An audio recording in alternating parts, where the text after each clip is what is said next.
Hey all you whiskey fans, I was lucky enough to meet Paul Hletko from F.E.W Distilling. And while he was visiting Switzerland, got a chance to talk to him about his whiskey and what he's doing. Grab a glass, let's dive into it.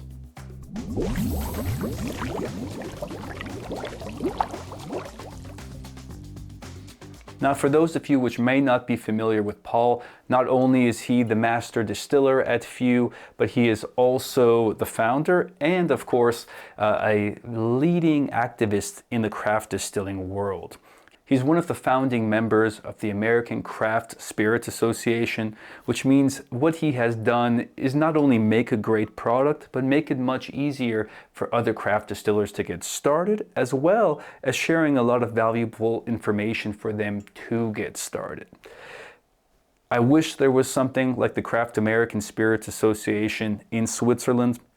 Sadly, there isn't, but it's very great to know and be able to talk to and hear from people like Paul to help make my product better and to help give me advice on how to get started and what to look for.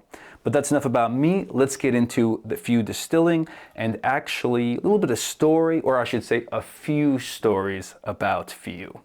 What many people may not be aware of is F.E.W, if you can see these little dots here, is not actually just the word F.E.W, it stands for something. Actually, it stands for someone. And that someone is Frances Elizabeth Willard. Now, she is a controversial figure in the whiskey world. She was actually the founder of the Women's Christian Temperance Movement, which, if you know anything about Prohibition, you've probably heard that they had a massive part in getting it started. And although they had good reason to do so, it stopped the production of a lot of whiskey.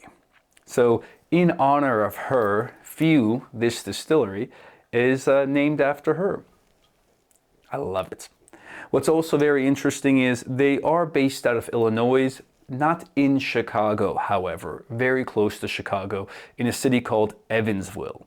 And Evansville, believe it or not, is actually, or was up until very recently, a dry county. And dry county means that they are dry of alcohol. You are not allowed to buy alcohol in the county.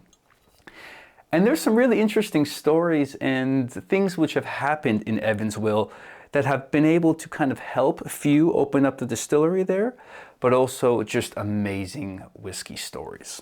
Now, I'm not talking about dry county during Prohibition. I mean, even after Prohibition, when it was okay to start producing, selling, and drinking alcohol again, there were still counties in the Americas that said, nope, we don't want any part of it. And Evansville was one of them.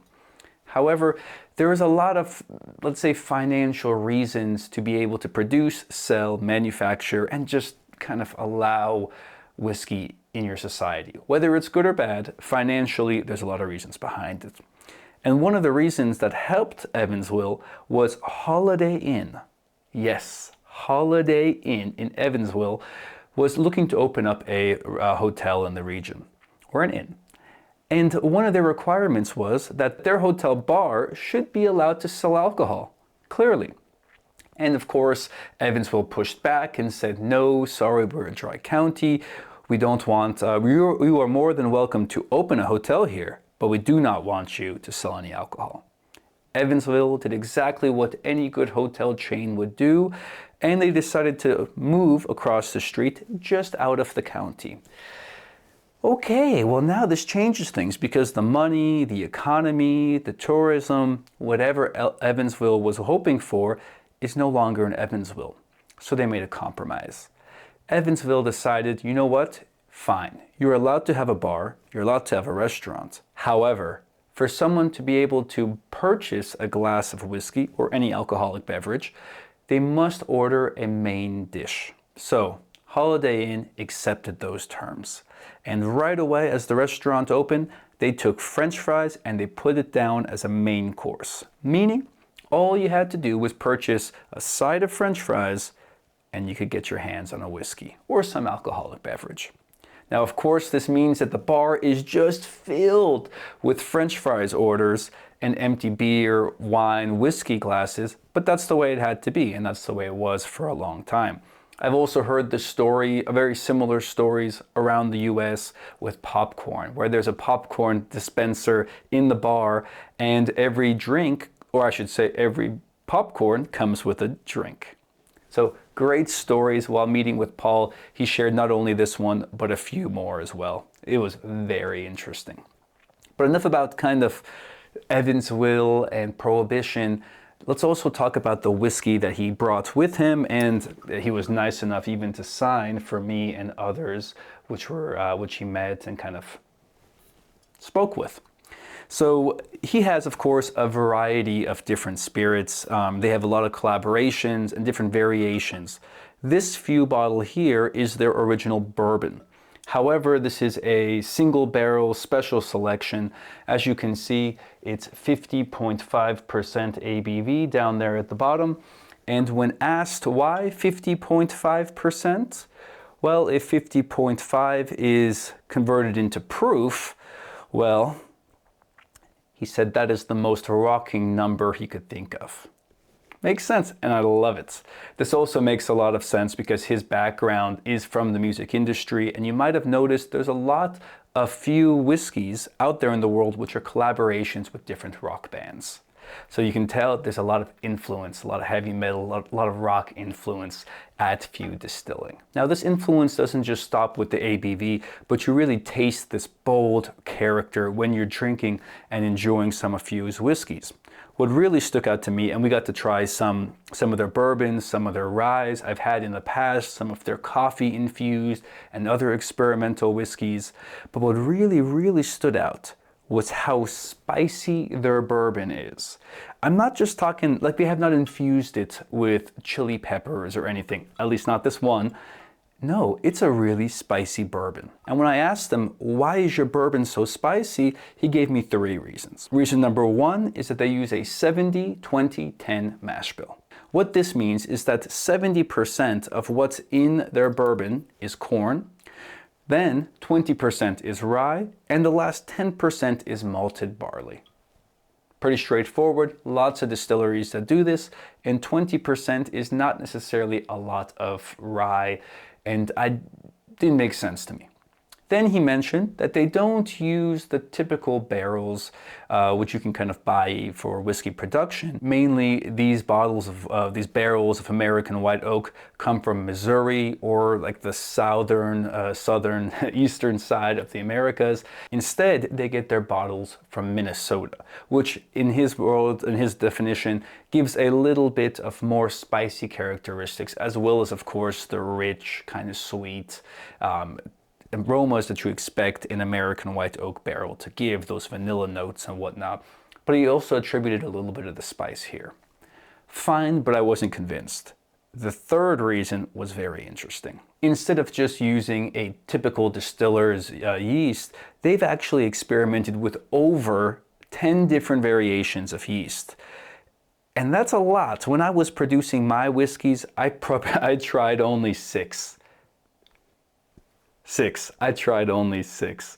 So they really went out of their way in making sure that the right yeast was used for their bourbon to give that like rock hard character that they're expecting. And the yeast that they ended up using was a Belgium yeast. Now, as you can imagine, well, a few things came to my mind. I've had a lot of Belgian beer. And Belgian beer is a little bit more spicy. It does have kind of those spicy notes that I was tasting and getting, so it made sense to me. If you haven't had a Belgian beer, there's a lot out there. Pick 1 or 2 up. It is very different than your typical white or like regular beer. So give it a shot, see if you like it. But after you've tried it, have a glass of Few whiskey, and you're going to find a lot of those same flavors kind of carry over from the beer into the whiskey, as you would expect. But if you're using beer yeast, a couple things happen. 1, a distiller's yeast is usually very fast. What this means is that you pitch the yeast, and within 48 hours, you can start to distill that beer that you made. However, brewer's yeast usually takes a lot longer, requires different temperatures for fermentation, and also does not go to such a high ABV, meaning that you have less alcohol at the end of your production, at the end of your fermentation. So these things, A, hurt whiskey production because it makes it all a little bit more expensive. He even mentioned that they overpitch yeast, and what overpitching yeast means is if it's usually recommended to use, let's say, 2 pounds or 1 kilogram of yeast, instead they might double it or use more. They overpitch their yeast. Pitching is just the idea of adding yeast to your mash, to your beer, and letting it ferment. That is called pitching. They overpitch. Fine. And they still, even though they use so much more yeast, it takes them roughly 3 days to ferment their wash or their mash, their beer, into a finished spirit that they can distill. And that's again longer, which means as a craft distillery, their processes is slower, they're not able to produce as much whiskey, but they got a very cool flavor profile. This is even more relevant, or you even see how much this yeast affects their bourbon, because the second bottle that we were able to try, or the second variation of their whiskey, actually, it was like the third and fourth bottle, was their rye. And their rye, although again being a 70-20-10, 70% rye, 20% corn, and 10% barley, was not that spicy. And this was mainly because the yeast that they used is not a Belgian yeast. In fact, it's a wine yeast. I forget exactly, but from somewhere in Europe. So it was very interesting. And you get to see exactly, again, what a craft distiller who has honed their art and is making a very specific profile, a very specific taste, can do and play around with, and the level of experimentation and time it takes a distiller to get all their ducks in a row and create a product that A, they're very proud of, and the market loves and enjoys, how I love and enjoy this whiskey. I wish that more of their products made it over to Europe. Fingers crossed one day it'll happen. Fingers crossed one day their single malt will also make it over here and they start producing a lot more of it. I haven't been able to try it, but I love what they're doing, how they are malting with different types of wood. I believe it's cherry. I can't wait to get my hand on that bottle one day and test it. But until then, I'm going to stick with this Barrel Select at 50.5%. Cheers to you all. Hope you enjoyed it. Hope you get a chance to check out F.E.W Distillery. And cheers to you and your next glass of whiskey. Maybe it's few. Maybe it's a few glasses of whiskey.